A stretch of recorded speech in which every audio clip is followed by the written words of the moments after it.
Washington football. Woo!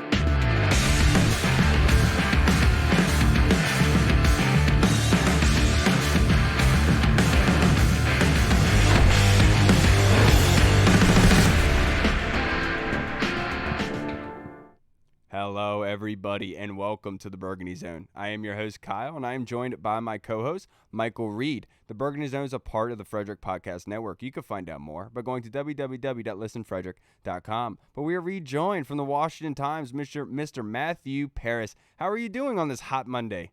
I'm doing well. Glad it stopped raining, it looked like, but it's a little busy today, but appreciate you for having me on. Of course, Matt. And the latest news that just came out, Mike Florio just reported it, that Dan Snyder has shot down the subpoena request by the committee. So if you can, just give us an update on everything that's transpired up until this point. Not everything going back years, but just from the hearing last week. Start from the beginning, yeah. Let's start with these allegations. What can come from, what's next? Yeah, so there's a bit of legalese involved. The committee has issued the subpoena to Dan Snyder's lawyer, but for that subpoena to take effect, she has to, it's called accept the service of the subpoena, and the lawyer is claiming that she's not authorized yet to do so because she's also out of the country.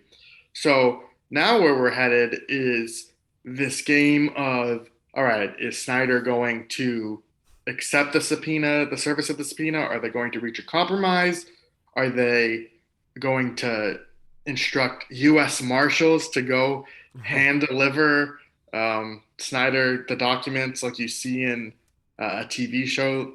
But it's also complicated by the fact that Dan Snyder is out of the country at the moment, and I'm told that he's going to be out of the country for at least another few weeks. He's scheduled to go to Israel to spend some time there. So awesome. This isn't there's no conclusion to this anytime soon, and we'll see what happens. So like they have like drones set up, right? Like over his yacht, seeing when he steps back foot into the country. Right. Yeah. I don't know. I was about to say, what are his exact coordinates right now? So we can all know. Yeah. Yeah. But anyway, shying away from the Snyder stuff, that's all been very, very explosive news that has come out. I just think it's funny picturing Dan Snyder about to get subpoenaed by some U.S. Marshals. I think that would be pretty funny to see. I would pay to see that, to see a hidden camera. But let's move to the actual Washington Commanders team. As you know, of course, Washington went out and they drafted Brian Robinson in the third round. They already had J.D. McKissick, already had Antonio Gibson. So this is kind of becoming kind of a three-headed monster in the running back room. How do you see that shaking out? Do you see this actually benefiting Antonio Gibson? Yeah, that's a good way to put it. I mean, I expect this to actually be a committee, going from congressional committees to running back committees. It is going to be I think Antonio Gibson is still going to get the bulk of the work. I think he's kind of earned their trust as long as the fumble issues are kind of put away. He's lost some weight. Coaches have been impressed by that. But, J.D. McKissick is still going to be really involved. He was an important part of their offense, which suffered last year after he went down for an injury. And, man, Brian Robinson has looked good in OTAs. His size really pops. I think he can wear down defenses as the game goes along. And so, when he was drafted, they talked about him being a little bit of a short yardage running back, the kind that Peyton Barber used to be. But I think his role will be more than that. If he can get into a rhythm, if he can wear down guys, I think they'll use all three of them quite frequently. Yeah, and Matt, there was pictures surfaced with Von Miller or Chase Young working out with him out in Colorado. Was this the same Colorado visit that stopped him from being at OTAs originally on? Because that was big news then, because he was in Colorado per his doctor's notice, and that made him miss OTAs. Is this the same thing? Yes, yeah, it is. And this is a facility that Young has trained at. Von Miller, I believe, it has as well. And Von Miller has also torn his ACL before. So, that's a mentor that Chase Young can rely upon. And we've seen Von Miller also host these like pass rusher camps. And I don't think Young went to that in Buffalo, but it's something that it's good to have a mentor like that. Yeah, and Hall, before you go, just want to let you know, we started off by asking about the Snyder congressional hearings and then the running back room, and then obviously Chase Young. But I wanted to ask you real quick before you go, Hall. Matthew, with Chase Young, do you expect him to start out on the PUP? What is the rumors around Chase in his rehab? Yeah, it could be pub, it could be IR. That there's the option of just keeping him on the 53 and then immediately going to IR. That's a shorter time frame, whereas pup is 6 weeks. Last year it was 3 for IR, but they fixed it this year to where it's 4 now. Um, it would still. I know he said that he's hopeful for week 1, but there's been some indications, or there's been, he they haven't said whether he'll participate in training camp. If they're not even to that point yet, Okay. it's hard to see a scenario where he is ready for week 1. But we'll see how he progresses. Ron Rivera isn't the most forthcoming man with injuries, so it's kind of hard to get stuff here and there. But That's understandable. it's still kind of up in the air. Can you hear me? Yep. All right, cool. So a lot was made about the secondary last season and the lack of communication and how they were constantly getting beat, and rightfully so, because we can all admit they were pretty bad the first half of the year. And the big acquisition last year was William Jackson III. Do you think he's going to have a bounce back year in year 2 now that he's kind of in his year 2 of the system? And how do you think that back end is going to play overall as a unit? Yeah, I do think he'll be better. I don't know if he'll be to live up to that. I think it's like $14 million salary that he's making, but it's, I think he did start to find his rhythm. He said around the Tampa game is when he started to really feel comfortable, and that's when the defense started to play better as a whole. And I think if you're looking for reasons why this secondary will play better, is you can look at the continuity, and most of those spots are still the same. I think the big question mark is, what are they going to do for the 5th defensive back? Is it going to be Benjamin St-Juste in more of a traditional nickel role? Are they going to have Percy Butler or Derek Forrest be that Buffalo nickel that Landon Collins filled? How did they replace Collins' absence? But, you look at Kendall Fuller on the outside. I think that's where he's best in this scheme. William Jackson is finding his groove. And then the safeties, Cam Curl and Bobby McCain, I think are maybe the best part of that secondary. So, it's a group that's coming along. And one more point quickly is they just don't have to face the same level of quarterbacks they did last season, which I think will help. Yeah, no, 100%. And one thing I've heard as of recently about cornerbacks is it usually takes them about a year or so to get used to a new system, something that they're not used to for whatever reason. Just seems to be the case a lot with a lot of free agents and young guys coming into the league. But switching gears now to the other side of the ball, of course, we all know Washington acquired Carson Wentz. That was their big offseason acquisition. And with this, we talked about the 3-headed running back room, and you look at these receivers that they've added on top of Terry McLaurin. How do you see this offense going? Do you see this being more of a rush first offense or more of a passing attack? I think it'll be a passing attack. I mean, I think the rushing aspect will complement it, but you look at what Scott Turner likes to do. I know during that 4-game winning streak last year, Rivera really emphasized the run, and Turner adapted to that. But I think they did that out of necessity. The whole point of going out and getting a guy like Carson Wentz is so you can take more shots down the field, so you can have a more consistent arm under center. So, yeah, I think they'll take advantage of that. It's just more a question of, can Carson Wentz be that consistent? Right. Can he go out and execute the scheme that Scott Turner wants to run? Right. And one more thing to piggyback off that too. They also, that tight end room is very good, very solid. It seems like it should be all around. So I think that I like that prediction. Yeah, and as of today, we are 29 days away from training camp, Matthew. So what is one thing you're looking most forward to in training camp battles? Yeah, well, in terms of battles, I don't necessarily know if it's a battle, because I think his spot is pretty secure, but really interested to see how Jamin Davis goes about tackling that training camp. He was a bit up and down in mini camps. Not that he looked bad per se, but Washington really likes to kind of experiment with the lineups. And so sometimes he was running with the 1s, sometimes he was running with the 2s, but that wasn't happening to Cole Holcomb. Holcomb was with the 1s always. And so, there's really the question for me that I had for Jamin Davis is, one, can he make that growth to year 2 that everyone talks about? Everyone has that question. But for me, it's just more of a matter of, can he stay on the field consistently? You look at his snaps last year, and it's not because of injury, but it was, I think he played only 65% of the snaps on like 4 occasions, something like that. Holcomb hit that threshold in every game, and we could raise that threshold to like 85%, and you'd still be pretty comfortable with it. So just a matter of, if he's going to be more comfortable at outside linebacker like they hope, can he be effective doing it, and can he stay on the field? Right. A guy I'm kind of looking forward to this and coming into this season is Montez Sweat. I wanted to see, hopefully he gets back to that 2020 version where everyone was calling him Montez Swat. He was jumping around, swatting balls down and whatnot. Do you see him kind of having a bounce back year? And if so, do you think he'll be the linchpin of this defense? Like the kind of like the I guess like the main focus for this defense, like the key to their success?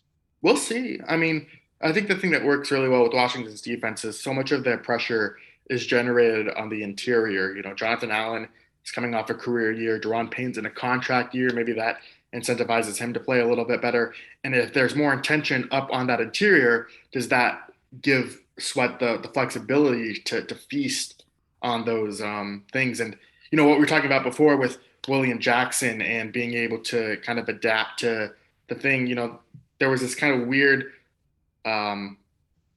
tension last year of whether the defensive ends, this maybe goes more for Chase Young, but whether they were trying too hard, quote unquote, or like, you know, using the right technique to get after the quarterback. And I think you saw a little bit of that with Montez Sweat as well. So yeah, you know, he had a really tough year, but we've seen that he's capable of rushing the passer effectively, and he still has that speed. We definitely saw that during minicamp. Yeah. And you touched already a little bit on the linebacker position, but so this can just be a quick one. Do you see Washington adding another veteran linebacker? I know I've heard rumors of Anthony Barr, or do you think somebody like Landon Collins is possibly on the table still? Yeah, we'll see. I mean, I don't think so. If they would have done it by now, they would have. Maybe they will, but it seems like they're going to give their young guys a chance, whether that's the Joe Walkers of the world or even a guy like Khalid Hudson who's been here for a minute now. But, you know, I really think they're set on Davis and Holcomb. If one of those guys gets hurt, then, yeah, maybe you talk about a Collins reunion if he's not snatched up somewhere. But I think right now they're going to try and ride as long as possible. All right, now to wrap this up, Paris, I only have a couple more questions for you. But between Chase Roullier, Chase Young, and Logan Thomas, who do you expect to come back first? I know you talked earlier and said Rivera doesn't allow a lot look into the injuries, but just guess a prediction. It's a good question. You know, I would guess Logan Thomas. Okay. But he's, you know, he was the latest one of those. Right. And the problem with all three of those guys and why I don't have a clear answer is I feel like every one of them said, oh yeah, we opened it up and it was worse than it was expected. And so there was more damage complicating the normal timeline of when you would expect a guy like that to return. So, you know, I would guess Thomas, but I'd go Thomas, Roulier, Young in that order, but I'd have a better answer in training camp. I'm glad to hear that, just because I'm trying to get some sort of no, I don't know the name. It's hard of it, to get word, a feel, but it is what it is. But Terry McLaurin, obviously the contract is, everyone is talking about it. But I have two questions for you off of this. One, do you think that Terry McLaurin wants to sign a long-term deal with Washington? And then two, how much do you think it will be? Yeah, I think he'd like to be paid as a top receiver, and so whether that's with Washington or someone else. But no, I think he legitimately likes it here. You know, he's represented the franchise. I think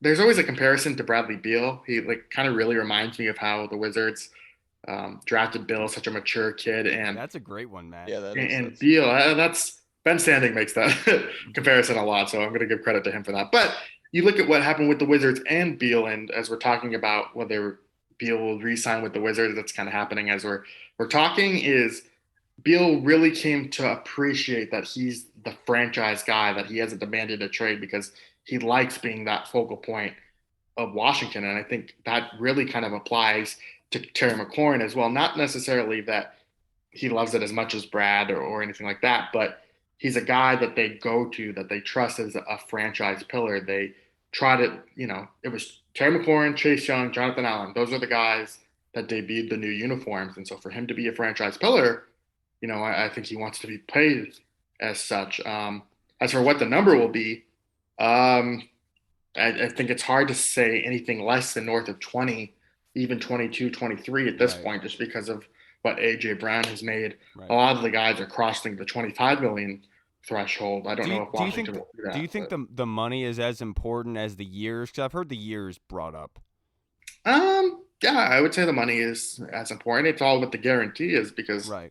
we've seen a lot with these contracts that it's funny money, but it's the guarantee that matters. Right. And that last one for you, I promise. But last thing I wanted to say, hopefully we can get Terry McLaurin away from the Bradley Beal side of things and make him more like Alex Ovechkin, where he's going to be here for the rest of his career. I would really appreciate that. Last one I have for you is kind of a fun one. We were just on vacation. What is your most favorite vacation spot? And is there a certain food that you love to go to? Well, I'm impartial. I mean, I'm from Chicago, but I don't live there anymore. So I'll go. I'm going there this week actually. So spend a few weeks there. So I'm very excited about that. I love deep dish, Italian beef. Non-Chicago, I love California. I've never been to LA, but I really want to go. Love the Bay Area. Yeah. But I think LA is on of the places I haven't been within if we're just counting the U.S., I think LA is up there I've got to get there at some point. Yeah, I went to LA one time. The biggest piece of advice I could give you is if you see people handing out CDs on the street, don't take it because they're looking for money. Same thing with New York. Yeah. The biggest advice I can get is when you see a homeless person outside of your hotel room screaming at 4 a.m., he usually has cement still in his hair. We saw him 2 years in a row. Just pay that guy no mind. He means no harm. He's just, that's nice guy. That's just Michael Reed having a good Saturday night. Yeah, Paris, I can't thank you enough, brother. But before you get out of here, would you like to plug your social media handle just in case anybody watching wants to come follow your work? Sure, yeah. You can follow me at Matthew_Paris, Paras. It's pronounced like the city, but spelled like a Pokemon. Yeah, I was just about to say that. Yeah. I've been playing so much Pokemon Go lately. I was about to say Reed that. has given me so many Pokemon jokes about not having friends, and you can't take that, Reed. That's our joke. That's me and Matt's joke. Matt, you have a good night, sir. Thank you so much. I appreciate it. Thanks, guys. All right, Thank you. You always kill me for the Pokemon jokes, man. That's what they are. They're great jokes. Yeah, you would get it if you went around looking for Pokemon all day. Right. Well, guys, we are back. Obviously, Hall wasn't with us on Friday. We were both on vacation. Hall, if you can, try to educate us. What happened with your phone, bro? So I went to Busch Gardens over my vacation, and pretty much within the first 30 to 45 minutes of being there, went in, did some like with the kid stuff, whatever. Little Sesame Street area. Went over and got on Apollo's Chariot, had my wallet and my phone in my pocket, and went on the ride. Everything was fine, and I was just like, oh man, I got kind of lucky with that one. So I went to Tempesto, which is right next to Apollo's Chariot, and for some reason, I don't know, just literally not even, I don't even know I know what I was doing, but pretty much wasn't really just thought about something else, not even really paying attention. Ended up getting on the ride with my wallet and my phone again. But as I'm getting onto the ride, I couldn't get my big ass shoe, my foot couldn't get into the ride. So I was using the little latch down thing as leverage. So it was really tight. So once I finally got in, I think my phone had already halfway slipped out of my pocket at that point. And then if anyone's ever been on that ride, it's not one of those rides where it just starts off slow and it literally just from the brake. So I think as soon as I jerked in the beginning, it flew out, or at one of the twists and flips and turns on the roller coaster, it just flew out of my pocket and whatever. See, I feel like nobody's lost a phone on a roller coaster since the early 2000s, because usually people are I'm going to keep this strapped to me. That's not happening to me. Hey, shout out to you. Yeah. Luckily it wasn't my wallet, because I'd be extra blown. The only thing was I actually had planned on getting a new phone. I got back. So Win-win. like I said, it was kind of just what it is, what it is. Your phone wanted to stay at the amusement park. Yeah, right. Plus it's nice not having a phone for a little bit. When your phone breaks, you go a day or two. No, it is. You'll think back to this when you have your phone, you're getting blown up, and you'll be like, damn, if I could just have that solitude for one more day. That might be true. Yeah, I went by Little Pig's Barbecue on Saturday as we were leaving Myrtle Beach, which is exactly like Sam described it. It's in the edge of a little small strip mall, next to a gas station. And when you look at it, you don't think it's much, but dude, I'm telling you, it is delicious down in South Carolina. They had this Rob sauce, this barbecue sauce, sweet and spicy. So good, man. My wife had the brisket. I had the pulled pork sandwich. So Cash loved the grilled cheese. It was perfect. What a great time that was. But I didn't tell you on Friday though. Cash loved the ocean. Like he did. He loved having his feet in the water, and like he would start running into the water. And I'm not kidding you. One time he tripped and his face went right into the water. And have you ever seen Saving Private Ryan? Yeah. When Saving Private Ryan opens, there's a part where Tom Hanks finally gets on the beach. He doesn't have his helmet yet. Like his hair is still in like a straight line, and he's like look around like just dumbfounded, like what is going on, not knowing. And that's exactly what Cash looked like. He got up from that water, was like, "What is going on? I thought I liked this." It's so funny to see the way kids react to stuff like that because like they don't know yet. So like when he dove in, I'm sure that was a huge wake up call. Like James is old. James would have like he hates getting his hair washed. I'll dump like the little whale thing on his head and he'll flip out. And I'm like, I can't imagine if he gets whacked by a wave. I would laugh so hard. See, like we thought that like we go into the pool with Cash would love it, and like he was enamored with getting in and out of the pool just by taking a step out of it. So constantly I was just following him up and down the pool steps. But then like we would let him go and he would beeline for the parking garage. Just to look at cars. He loves cars. He didn't want to be at the pool. He's like, what are we supposed to do here? Like, as soon as they give him freedom, he starts running towards a parking garage. And we don't, I'm like, what is going on, kid? That's one of those things where it's like you set him free and see if he comes back. And if he comes back, it was meant to be. That's like my best parenting advice. Don't do that. Don't say that. I'll tell Catherine you said that. I'll see what her reaction is. Do it. Yeah, no, that's what I did. My parents did that to me. Did they? That makes sense. You turned out fine. Yeah, I turned out great. You turned out just fine.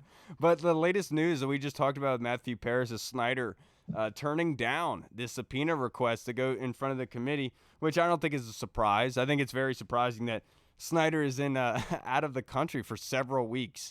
Like how funny that scheduling works, right? Yeah, right. That's a crazy coincidence. Remember though, there's no such thing as coincidence. It's true. Oh, something going on with your sound, bro. I don't know what that was about. You changing stuff up. But what is your reaction to it, though? I mean, like, do you think anything's going to come out of this, Hall? So, like, literally, I've had, like, literally no idea anything that's been going on because I haven't had a phone or anything like that. I've just been, like, on an island from the outside world, kind of like Dan Snyder, just out on the island on my yacht, just not even knowing what's going on. But, that's how I was. Do I think anything will come of it? I would say no, just because before I, like, got on here and I was like driving on my way here, I was listening to Grant and Danny, and pretty much they were saying that one of the conclusions could be that he pretty much gets the questions that they're going to ask him pre date that they want to bring in. Pre-disposition, yeah. And he pretty much records himself answering the questions, and then they send it back to the oversight committee, and that would be good enough in their eyes. Maybe they're pretty much like negotiating something to make him talk pretty much at some point. So I've said all along, I just think that he'll maybe get suspended, maybe a fine at the most, and that'll be it. So that's the most I think that'll come of any of this stuff, honestly. I think that stuff is already done. You know, he sat out for however long. It could have been a month. We know that they were fabricating how long he was going to be away from the team. Okay, we all know that. The team was fined 100%. I understand that. The aspect of this is, what other power does the committee have? Because the committee does not have any power over Dan Snyder. Their end goal is to get Snyder out of the position of ownership. And you just heard from Roger Goodell, I do not have that power. So I don't know what is the reason for it. And the only reason that I can think of is that they want him to testify so they have more stuff to use in the media to continue pushing this narrative to the point where the NFL is forced to make him gone. And because he shot it down, I don't think anything's going to come from it. I didn't think anything was going to come from it from the beginning. I know that they're trying very hard to be able to resurface and allow the contract that Snyder signed with the sexual assault accuser on the plane. They're trying to make that available. I know that that's their goal, right? They want to get to that. I just find it very, very hard to believe that they are going to be able to slash a contract agreement. Unfortunately, it is an agreement, and that's something that the law cannot do. It's in ink, baby. Yeah. No, I just think it's funny. I would pay to see Snyder have like some U.S. Marshals just like storm his boat and be like, Mr. Snyder, here. Or like somebody comes knocking on the door dressed as Bruce Allen, and it ends up being like one of those process servers or whatever. And they're like, you've been served, Mr. Snyder. Have a good day. And they get on a helicopter and leave. Yeah. I feel like the only thing that might ever come of him like getting anywhere close to like having to sell the team or something like that would be if the team just continues to like not be good on the field, the attendance just continues to be down, the whole stadium deal is coming to a head, and it's not really anything's getting done. Then I could see them stepping in and being like, "All right, man, you got to pick Right. like you got to pick and choose like what we're gonna do with this guy." But until that happens, or if that ever happens, which hopefully it never doesn't, not because I want Dan Snyder to keep owning the team. I really honestly don't. But I just don't want, like we talked about before, the whole stadium thing, and like I don't want any of that stuff to affect them possibly moving or anything negative to come with that type of a thing. But yeah, as far as like anything happening, like I said, I just think that if the revenue keeps like staying low, the stadium never gets packed, the stadium deal comes to a head, and they can't get anything done, then the NFL might step in. But until that ever happens, I don't think Dan Snyder's going anywhere.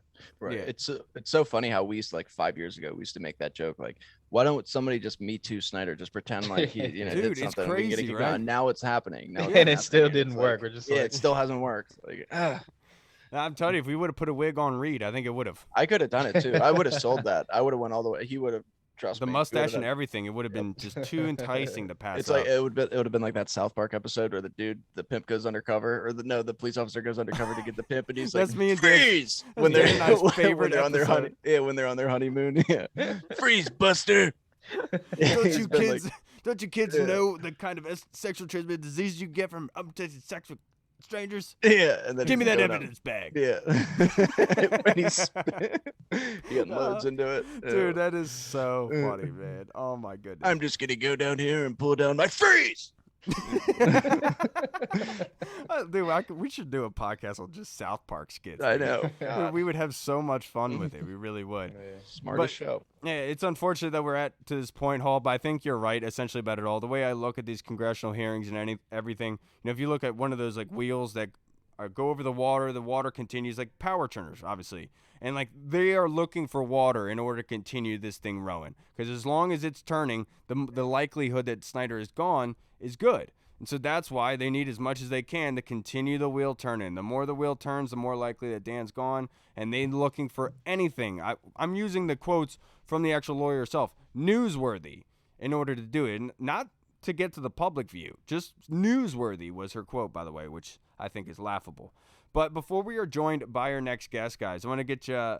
What if you were to go to a vacation? Would you rather like be able to go to vacation on the mountains, like a ski resort, or like just regular mountains, just go hang out, or the beach? What are you feeling, Reed? What is your destination vacation? Well, despite my pigmentation, you might think that I'm not a sun person because, well, look at me, I'm not. But I'm a huge beach guy. I've been going to the beach all my life, every summer, ever since we were a kid. This is like the first or second summer of my life that I am not going to the beach for vacation with my family, and it sucks. Let me tell you, it does. It's terrible. So I would go there, and I'll tell you what, I wouldn't go to the mountains or national forests because I've seen all those missing 411 videos, and there's something going on in those places, and I'm not trying to get like a Bigfoot, like an encounter or something be missing because of that. So I'm a beach kind of guy. You would be the guy that like sees Bigfoot because no one would take you seriously. Well, yeah, and you came back like, I do know, I saw Bigfoot. Right. Like, Reed, The only this people- is a bit. All right, first of all, I'm not Jesse. Second of all, second of all, the only people that go out looking for white Bigfoot are a bunch of just gross, disgusting white people. So I think that would make sense for me. Yeah. Yeah, it would. Makes total sense. Cat Williams said Wendy Williams is Bigfoot, so we already found her. Wendy Williams. Oh my god, that is hilarious. Have you heard those videos of her farting? It's not weird. No, she like was randomly farted during her show like 3 or 4 times and just blamed it on the couch. But it's like obvious that it's like, come on, Wendy Williams. Blame Like, it on Dude, the I'm telling you, couch. Reed finds the weirdest videos. He just knows the weirdest stuff. But now we are rejoined by our next guest, Mr. Todd Pascal of Tay and Todd's podcast. If you wouldn't mind for me, Todd, if you could just turn up your mic just a little bit, if you could.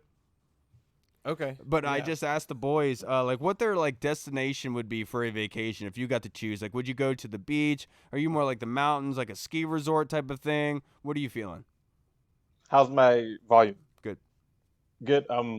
I am very much a beach guy, like open air, Caribbean vibe. So I want to go to like Bora Bora or one of those like small yeah. islands with just like the clear water is. I never get tired of it, and I can just do all the water beach activities and just yeah. So I'm like Bora Bora or like Bali, one of those. That's on my radar. Aruba, Jamaica. No, I agree with you. I'm a beach guy. I was like Reed, where my family's been going to the beach as long as I can remember. But the thing is with me, like I don't care where my vacation is, as long as I have a nice view to look at. Right. Like that's where I find peace in, is just sitting outside with a coffee, a sweet tea, something like that, and just looking at awesome views. I find joy in that. I don't need to be at the beach as long as I have a good view. What about you, Hall?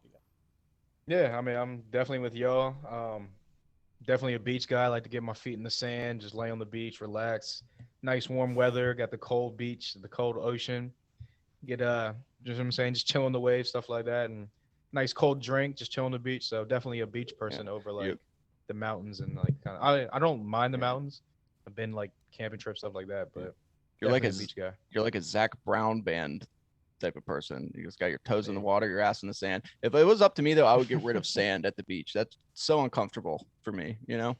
I'm not a big sand guy. It really is uncomfortable. But let's wrap up this episode, guys, by doing fan questions. And this one was submitted last week by Michael Haas, but I did not know it, and this is my apologies, because Michael Haas is a great dude who is very, very smart, and his question is fantastic. It's lengthy, so just give me a second. He says there are a lot of similarities between the early 2000s Buccaneers and the 2022 Commanders. The above-average quarterback, Brad Johnson and Carson Wentz. He said, albeit super talented. Effective pass rushing committee with Pittman and Allstott with Gibson, JD, and B-Rob. Number one star wide receiver with Keyshawn and then Terry McLaurin. A ferocious interior defensive line, Sapp and Booger, Allen and Payne. The athletic edge, Simeon Rice with Young and Sweat.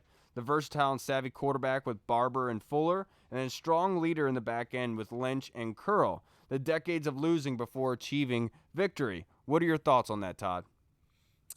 It's an interesting comparison. You know, it's always kind of scary comparing a team, a Super Bowl team, right? Super Bowl team to one of the team greatest defenses of all time, that won 7 games last year. Derek Brooks. I guess if you were to say like a light version, I would say, because I feel like it's tough because Cam Curl is like a good player, but I don't want to put John Lynch on him, for example. So like Cam Curl wouldn't trade a bunch of assets for Trey Lance, right? No way. Exactly. So if we're talking more in the sense of like a team that is strength by its defense and kind of has a quarterback who's riding off of that, I don't know. It kind of sounds right, but then also I look at the team now, and then I look at the defense last year, and I look at what they added this year, and it kind of feels like the offense might be a bigger strength to me personally. It's like I really don't know which way to go. Neither one is clearly better. One is better on paper, but in terms of play. So I don't know how I feel about that comparison. But I do like Michael, though. He's a great guy. Yeah, he is. And there's a little bit of stuff missing here and there. Obviously, they had Brooks, the middle linebacker. They're controlling that defense. Tony Dungy. There wasn't Tomlin on that coaching staff as well. Didn't he coach the secondary? DB coach. Well, he was before that Super Bowl year because John Gruden won it with them, and he was on Tony Dungy's staff. They had a lot. He was like the DB's coach back then. Yeah, so that was a very, very good team, and obviously there's a lot of Hall of Famers on that team. Yeah, and right. I'm not going to put that on all our guys for those expectations. I would love for them to be Hall of Famers and become them, and I do think that they're quite possible of that. But I understand what his point is. Basically, the format of the team in strategic places being good and talented, and I do agree. This is a good, well-built team. I've said that many, many times. It's just the issues that you have are depth. And where they actually have good pieces all around, and they can compete in this league, like Doc Walker said on Monday. The only 3 things he cares about on the football field: offensive line, defensive line, and quarterback. And that's definitely what Washington has right now. So I'm smelling what you're smoking, Michael. I'm just not tripping off of it. What do you think, Reese? No, I agree. Like I said, I really like the comparison. I mean, it's true. I think that they are built and similar, but like you said, it kind of maybe like to a lesser degree. Because I mean, I'm not ready to say that, like you said, Cam Curl's John Lynch or anything like that. Jamin Davis, Cole Holcomb, they're not necessarily a Derek Brooks, but hey, maybe one day they could get up to that high. But right. I like it, I definitely do, and I see what you're definitely picking up what you're putting down, like Kyle said. But yeah, it's just it's close, but not quite Super Bowl worthy. What about you, Hall? I mean, like you said, if you like put your glasses on and squint really hard, you could be like, oh, I can. They kind of similar teams, but It's pretty. like you guys, like one of the best defenses ever. Even the coaching staff, I would say, is better than this coaching staff to like a certain extent. and Hall of Fame players, Hall of Fame coaches. Like we're not even like hopefully we'll get to that level one day, but like you said, just the way that they're built, like as far as like an above average quarterback, you got the receiver on the outside, you got another nice piece like Keenan McCardell could be like a Jahan Dotson type. Right. You got the great running game, but yeah, I just like I said, I could definitely see the comparison. That's a great comparison. I never really ever would have thought of that one, but yeah, hopefully they can reach that level at some point in this franchise's history. I will say if Gruden was still on this staff, then we would have nailed that comparison. I'll tell you what. Yeah. Now, this next question, Todd, I'm going to go to you with this. This is from the Colonel who texted me the question. On the John Kime podcast today, his guest mentioned the fact that Cole Holcomb was being mentioned as being in the top 100 players in the NFL. Is this totally bogus, or in George W. Bush's immortal words, have we misunderestimated Cole and his superb mullet? I haven't listened to that episode yet. I feel like both things can be true where he is underestimated, but top 100, no, I don't. He hasn't shown that. I'm not saying he can't be that, but he hasn't played to that level. And maybe this year will be the year. Maybe middle linebacker will be a spot where he'll really own it and really show what he's capable of because he is a good player. He was a 5th round pick if I'm not mistaken, right? So. And middle linebacker is one of those positions where guys can, it can be a slow burn for development, kind of like tight end, right? Right. And less of a day one sort of thing on average. But what we've seen is not top 100.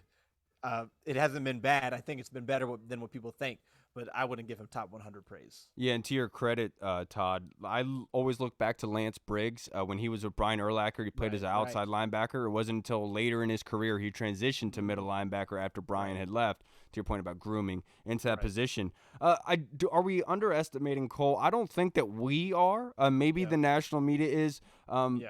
We definitely know what Cole is. He's solid, and you know that he's going to give you his all. He's going to be there for every game. He's going to go like Matthew Paris said earlier. He was at 100% snaps. I think every single game he played every game, and so he's solid. And I don't expect him to be a top 5, top 3 linebacker, but I would love for that to happen. I definitely think he's capable of doing that, especially behind this defensive front. He can definitely do that. But I will say, if anyone deserves to be in the top 100 of this Commanders team, it's Terry McLaurin. And John. Oh, and John as well. But just Terry is completely disrespected a lot, and he deserves to be in that top 100 personally. What do you think, Hall? Yeah, that was pretty much going to be my point. Like, I don't think we underestimate him as like fans. Like, but also as fans, you could like also overblow or like overhype a player. But like you said, he's definitely a solid linebacker. He would be a starter on majority of the teams in the NFL. Definitely a rotational linebacker on all 32 teams in the NFL. But like you said, top 100, I wouldn't go that far. Again, just kind of like with the Bucs comparison, you hope that Cole Holcomb can reach that level. Cole Holcomb can reach that level at some point and be a top 100 guy. But like you said, if Terry hasn't made the list yet, which he should have, I can't put my guy Cole Holcomb on the list yet. Right, and that's the other thing.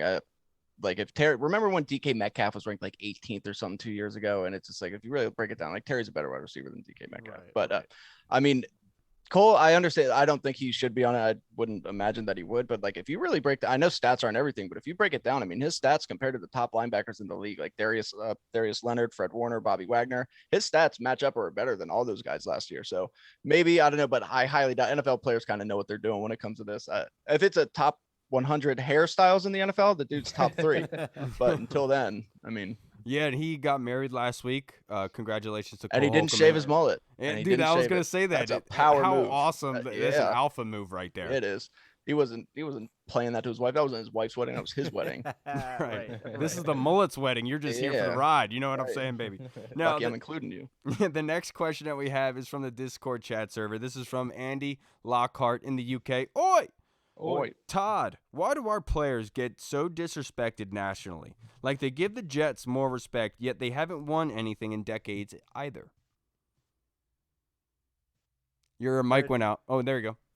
Okay, can you hear me? Yeah, you're good. My bad. Yeah, sorry. I think I was tripping. I think it was Jared Norris, who was ranking the teams and had the Commanders with or below the Jets and the Giants and the Lions and the Falcons or something like that. It's because of the stigma more than anything. Because in the NFL world, you've got the people who really know rosters well and don't put any type of stigma on them because of the ownership or because of the last 20 years of losing, they can just truly see actual players on the team, more recently or even going back some. But then you have the general NFL era where they just look at Washington is Washington. They suck. They don't really have anyone good. They'll never be good. And nobody that they bring in will be better than they've ever been. That sort of thing. And it's really just because of what the team has been and because nobody likes Dan Snyder. So, I mean, there's like a handful of players, like Cameron Curl is one, where he hasn't made that name for himself league-wide. But I think if he was on, like the Chiefs, he would have a lot more recognition. People would know him a lot better. Yeah. But because he's in Washington, he was a sixth or seventh round pick. Yeah, Seventh round. Yeah, Seventh round pick who's played way above his draft status and is only getting better. And once he starts catching those interceptions, will really start to make a name. But it's going to be so much harder for him just because people just view Washington as Washington. So, I mean, even like Terry McLaurin, quarterback is the only position here that can really easily break that. Yeah, one thing I'll say nationally, the NFL, like their headquarters located in New York. All the media is, a lot of the media is located in New York. So they're always going to give their hometown teams a leg up. They're always going to size them. And Washington, like even to your point, Andy, like Trent Williams, do you know how many arguments I would have to get into with people telling them that Trent Williams is the best left tackle in the National Football League? They would say, no, Bakhtiari is better, Tyron Smith in Dallas is better. And I would say you guys are smoking grass right now if you think that's the case. And it wasn't until he left that he actually got the nod from the national media as the best left tackle in the league, which to your point, why is that? And I can't tell you 100% why, but I would have to imagine it has to go back with everything. Everything is connected. It's all connected. And maybe in time we'll find out why, and hopefully we do. But besides that, we'll just continue to be here. We'll continue to be the punching bags of the national media in the NFL. And look, I'll wear that as a badge of honor, man. We're the bad boys of the NFL. Nobody likes us, and I'm cool with it. Yeah, and it's almost like it's kind of like a cliche to say this, but I mean it's 100% true if you look at the last few years. I mean, winning literally solved. Look at the Bengals. The Bengals have always been a joke, and then last year. But to Andy's point, the Jets haven't won anything.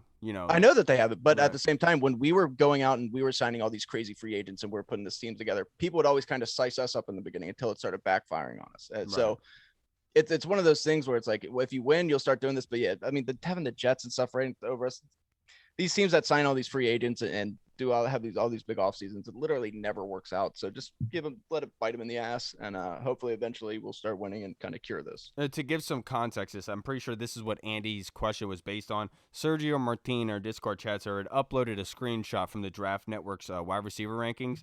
They have Terry McLaurin at 17th. But ahead of him, at 16, they have Alan Lazard. At 15, they have Deontay Johnson. At 14, they have Cortland Sutton. And 13, they have Brandon Cooks. One thing, a lot of those teams, except for Brandon Cooks and Deontay Johnson, but I mean, having Aaron Rodgers throw you the ball it's a pretty big deal. But like, is this just like in terms of talent? Because I wouldn't take any of those guys over Terry. That's exactly my point. That's what I think it is based off of, but that's why Andy was asking the question. So I just wanted to put that out there. Lazard is crazy. Sorry. Yeah, that's fuck. Even with Aaron Rodgers, that's unreal. I think Brandon Cooks is insane, to be perfect. That is, it is insane. Yeah. I mean, all those names are insane. The only name you can really maybe make a case is like Cortland Sutton, just because he's that big body, tall. And guy. he has Russell Wilson. Wilson. He's gonna get a lot of now. touchdowns. Right. But Deontay Johnson has drops for days, right? Like exactly. But like you said, when it comes to skill, Terry is like 10 times better than all those guys. But my thing about also like not getting recognition is like you guys all made great points, but also it's about primetime games. Washington doesn't ever really get primetime games. That's a good point. So like the rest of the world never really gets to see these players really stand out after so many years of getting destroyed on primetime, I'm okay with not having exactly. primetime. Exactly. Monday night it's kind of like a give and take kind of thing. Like our guys are never going to get noticed nationally because every time we get on nationally, we get slaughtered. So it's like they never really get the shine. So I think that has a little bit to do with it. But like you guys said, everyone just kind of looks at Washington like, oh, they've been bad for the last like 20, 30 years. So they don't have any good players. They're never going to be good. They don't have a quarterback. They don't have like any star like wide receiver. Oh, your mic there it went is. out. It's always right around this time too. It It's is, always it like is. 5:48. Yeah. It's when But- the sun is start getting on his Yeah. house and getting hot again. Kyle, you made a real good point though with the Trent Williams thing, because I remember getting into arguments with everybody for years about Trent Yeah. being the best left tackle in the NFL, let alone the NFC East. I used to Yeah. always get into it with people like that, and they'd be like, Right. "Nope, Tyron Smith." And then as soon as Trent leaves, he has the highest rated PFF season ever. Yeah. Like, It's amazing. Jesus. Exactly. And it's like that what 2020 season, the Thanksgiving game where Antonio Gibson had the 3 touchdowns. Right. Yeah. And now Gibson has respect from the NFL world, honestly, to me, even more than he deserves. Yeah, But because that's he had true. that big Right. game in prime time against the Cowboys, Damn. it's Yeah. like, well, he's a great player, and it's like he shouldn't be getting nearly the attention that Right. Terry McLaurin should, but whatever. Yeah. Hey, we all know the real 100%. reason why he's getting attention. It wasn't because of his 3 touchdowns. It was that deuce he put up. Yeah, right. They had to change a exactly. rule He over looked- that because they were so pissed. He looked Right. good doing it too with that all yellow Tell- sleeve and. I'm the telling you, gold man, we're sleeve. the bad boys of the NFL, baby. Now, this next question at Discord chat server is from Big Tony Shivers, Todd. What rookie, not just Commanders, do you think will have a big fantasy football year?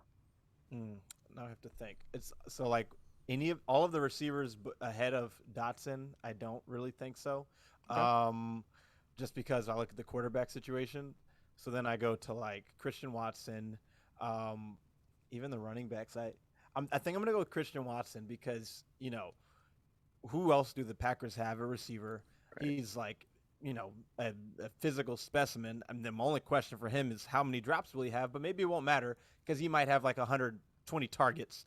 So, I guess I'll go with Christian Watson because I think Rodgers will feed him the ball. He's like 6'3", 6'4", runs like a 4.3, and Rodgers will throw it to him down the field. They'll throw it to him underneath, and all those targets that went to Devontae Adams have to go somewhere. So I'm going to go with Christian Watson. I'm probably going to steal one of you two's, but I'm going to go with Sky Moore out of Kansas City. Yeah, I you're gonna loved pick his Sky Moore. tape. I loved everything about him. And I think he's a perfect fit for Kansas City when now losing Tyreek Hill. They can plug him in. They can move him all over the field just as they did with Tyreek Hill, and he's going to be highly productive. I think Sky Moore is an absolute guarantee in fantasy this year if you're able to nab him. I'm gonna go and look. This might be a bit of a cop out, but the best rookie running back, Brees Hall. I just think that Oh dude my is so God, are you good. serious? He has such a perfect combination of size, speed, athleticism. He can catch, he can run, and this Jets offense, like I know we just talked about them, but they have potential to be explosive. Like they Zach Wilson, of course, he's just a little Mormon boy. You know what I'm saying? Probably got like 18 wives at home, but he's got potential. He knows what he's doing. No, if he can figure it out, he does. But I really like Brees Hall. I think he's somebody that they could ride. And if Zach Wilson struggles, they're going to ride him out and kind of let him be the offense. Absolutely. Now, our next question in Discord chat server is from Sergio Martin in Spain. Todd, should the Colts consider a trade for Terry McLaurin? Yeah, they should, but the Commanders shouldn't. But Yep. yeah, the Colts, the Ravens, the whoever else. God, if he went to the Ravens, I would be so pissed off. Like the Colts Oh my absolutely God. should be, willing to offer a first, whatever, for Terry McLaurin. Yes, I do think so. The Commanders shouldn't consider it. So this wasn't really a question. He just sent it in because that was the title of it. But he commented on it and said, this is by Stampede Blue, which I guess is like a Colts fan Right. page. Like And he wrote, he's not worth a first-round pick, they say. It's laughable. I really hope they sign an extension. If this Colts fan is saying Terry McLaurin's not worth a first-rounder, then that dude's smoking something, dude. Yeah. Mhm. That is Yeah. absolutely ridiculous. Yeah, it depends. I know a lot of fans seem to look at Terry in an odd way, and it really just depends on what wide receivers have been getting. But if you're going to tell me that Hollywood Brown is going to go for a first-round pick and Terry McLaurin's not, Exactly. I mean, come on. Exactly. Yeah. Yeah. And now our next question is from Scott Hartley on Twitter. Oi. Reed, I'll go with you first. Oi! When you go out Oi. to dinner, what are you looking at first? The starters, the mains, dessert, or wine list? Usually, I mean, I already know what kind of starter I'm going to get depending on where I go. Like, it's just like, bring me 17 orders of mozzarella sticks over here. Watch me crush this. And I just impress everybody with how much I can eat. But yeah, so I already know what I'm getting. So I'll just go, I'll go straight to the meals, baby. Got to get that figured out. For me, I go to the appetizers first just to see what I start out with because I know I worked at restaurants a long time. I got some time to be able to pick what my meal is. So I always look at the appetizers first to see if there's anything good there. What about you, Hall? Yeah, I go to the drinks first and then like scan over the appetizers secondly, but like it's kind of like a 1A type of situation. So your drinks are your appetizer, is what you're saying. That too. Hall also has a drinking problem, though. So we should throw that in there. That too. caveat. Yeah. What about you, Todd?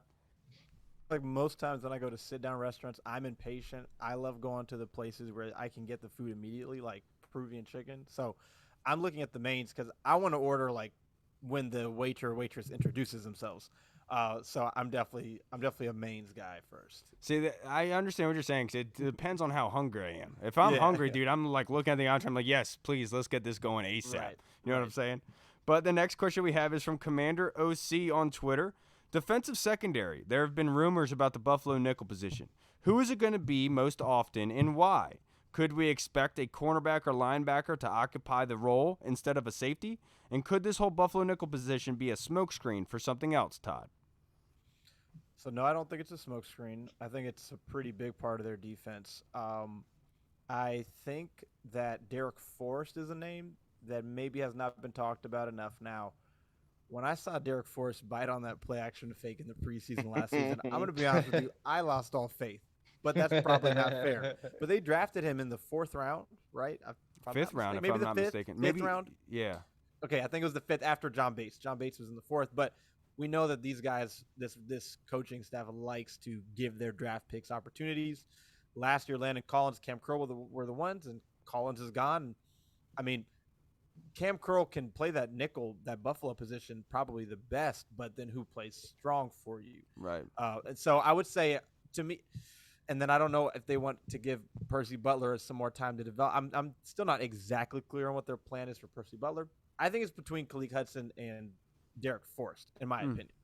Okay. That's exactly. I was going to say. I'm wondering why Khalil Hudson doesn't get more talk about in Yeah. this Buffalo position, because he's somebody I'd be very interested. I mean, of course, he played that role in college. He was kind of a safety linebacker Exactly. hybrid. He's got Exactly. he can cover. He can hit. He's got some experience now at linebacker. I would be very interested in seeing him there. I haven't heard anything about it, but I would love to see that. But yeah, I'm kind of right there with you. I think it's going to end up being Derek Forrest. Apparently, Cam Curl signed there too, but I think you want to have him kind of back a little bit more. So Yeah, the one thing I take into consideration, I haven't said this yet publicly on Twitter or on here, of who I think is going to win the Buffalo nickel spot, but the one person I do really think it is going to be is Danny Johnson. When watching his film last year, Danny Johnson is incredibly good inside of the box, a wrap-up tackler. There was a 1 3rd down that I remember distinctly last season where he came up, made and wrapped the tackle for the drop of the 3rd down, and at that time we were missing tackles left and right, and we needed that stop. And I think Danny Johnson has the build, has the tackling ability to be that Buffalo nickel in a lot of those cases. Now, do I expect that it's always going to be Danny Johnson at Buffalo nickel? No.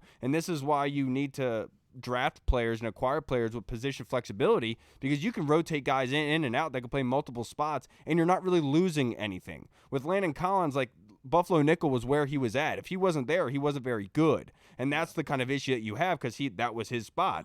So as long as you have position flex, you have guys good at multiple positions, you can move things around and confuse the offense more. So if I was going to be a betting man, I'd be willing to bet it's going to be a secondary movement more so than linebacker, but Lord knows I'm more wrong than I am right. What about you, Hall? Yeah, I think it depends on the development of Percy Butler and how fast he comes along in the defense, because you could put him in at that Buffalo nickel. You could rotate him I think to he's the back better at end. post. Yeah, I was going to say you can put him on the back end with McCain and move Curl up to that Buffalo nickel, which he definitely thrived in his first year. Another name that they were talking about in camp was Benjamin St. Juste, how they were kind of putting him in there and plugging him in. My one concern would be the concussion, because that's definitely like a more physical, like play the box in the run game as well.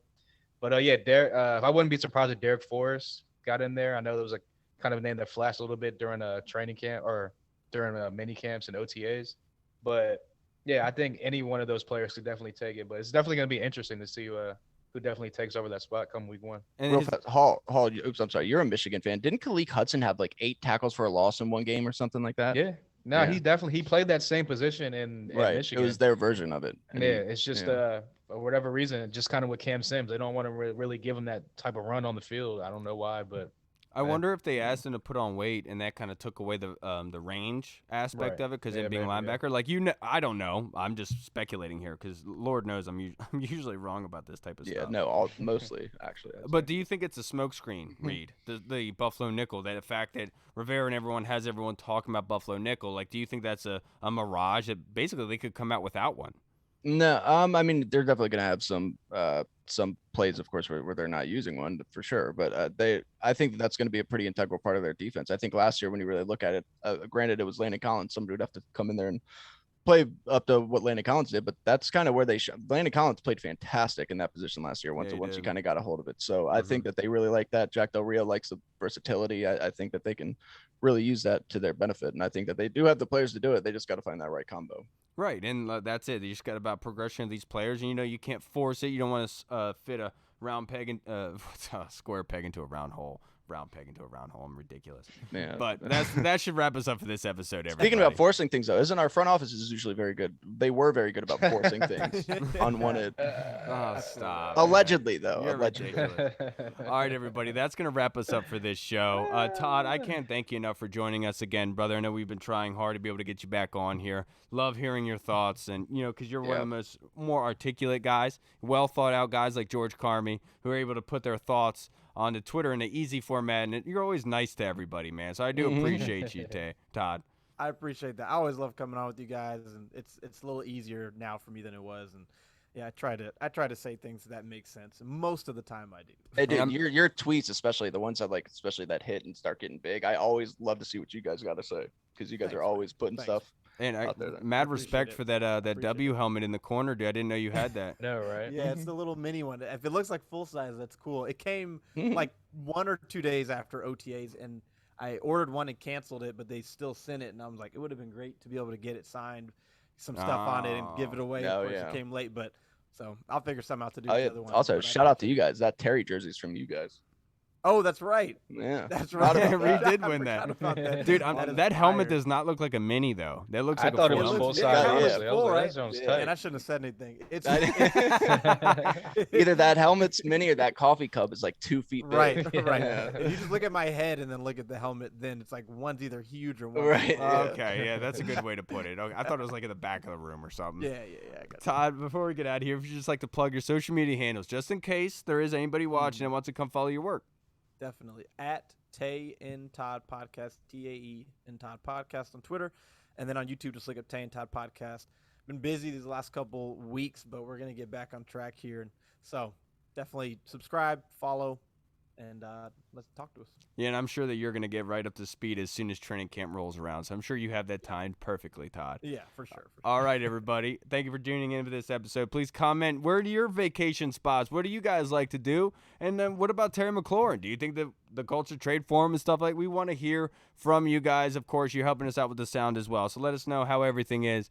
All right, everybody. I'm Kyle. I'm Hall. I'm former NFL scout under Bill Belichick, and I'm Daniel Kelly. All right, everybody. We'll see you on Friday. Aaron Hernandez is a nice guy. Have a great week, and don't go looking for Sasquatch in the woods at Reed. It's a bad decision. All right, everybody. Washington football. Woo! Hey, what's up, everybody? It's Kyle. I just wanted to say thank you so much for watching, and if you liked what you saw, make sure you hit the subscribe button and the notification bell. That way, you get notified when anything new is uploaded to the channel. Also, we just launched theburgundyzone.com. You can go there and find all of our latest news, articles, and the latest episodes that are uploaded. Again, we also have the Discord chat server, where all of our VIP folks are in, like Andy Burrows, Scott Hartley, Sergio Martin is in there as well. Don't miss out on the Discord chat server. Go and check that out. Until next time, everybody, Washington football. Woo!